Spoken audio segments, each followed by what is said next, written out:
কেমন আছেন সবাই? আশা করি ভালো আছেন। আজ আমি বানাচ্ছি আমাদের সকলের একটি প্রিয় রেসিপি মাটন কষা। অতি কষ্টে এই অথেন্টিক রেসিপিটা আমি আমার মার কাছ থেকে আয়ত্ত করেছি। চলুন দেখে নিই আজকের রান্নাটি।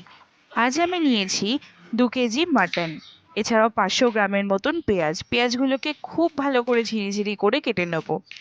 মাটনটাকে ম্যারিনেট করার জন্য আমি এর উপর দিয়ে দিলাম হাফ কুচি করা পেঁয়াজগুলো।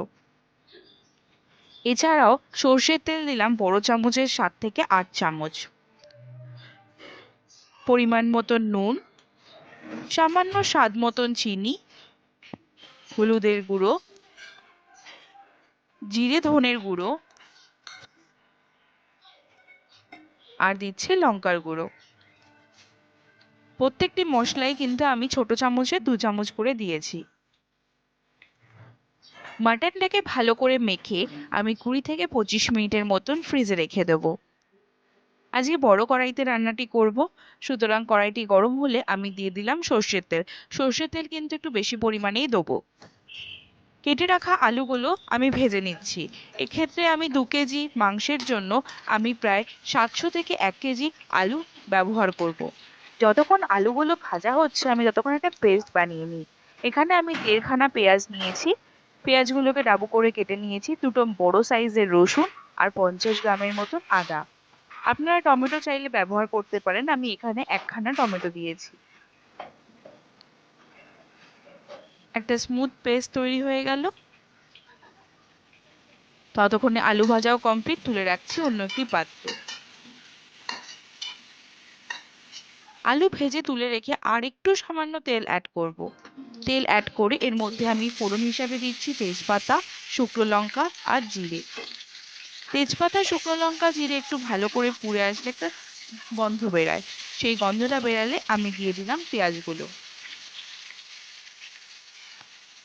পেঁয়াজগুলো কিন্তু খুব বেশি ভাজবো না, সামান্য একটু লাল লাল হলেই আমি পেঁয়াজগুলোর মধ্যে পেস্টটা ঢেলে দেবো।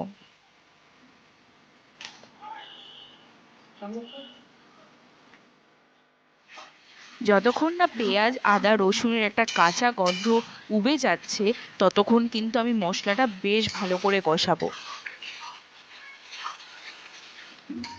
মশলা কষানো কমপ্লিট হয়ে গেলে মেখে রাখা মাংসটি দিয়ে দেবো মশলার মধ্যে। এবার কষানোর পালা। প্রায় আধ ঘন্টা থেকে 45 মিনিট এইভাবে নেড়ে চেড়ে কষাতে হবে।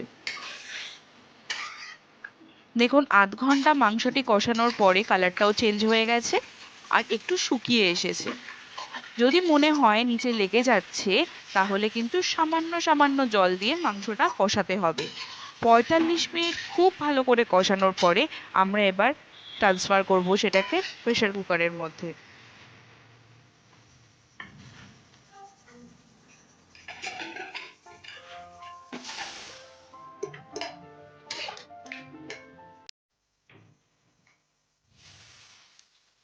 প্রেসার কুকারে মাংসটা সমেত আমরা আলুটাও দিয়ে দেবো।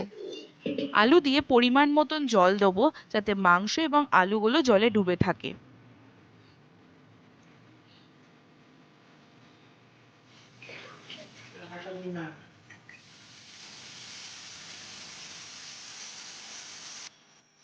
আমি কিন্তু এখানে প্রায় 1 লিটারের মতন জল দিয়েছি প্রেসার কুকারের ভেতরে।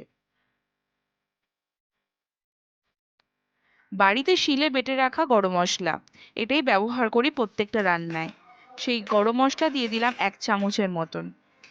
প্রেসার কুকারের ঢাকনা বন্ধ করে বসিয়ে দিলাম গ্যাসে।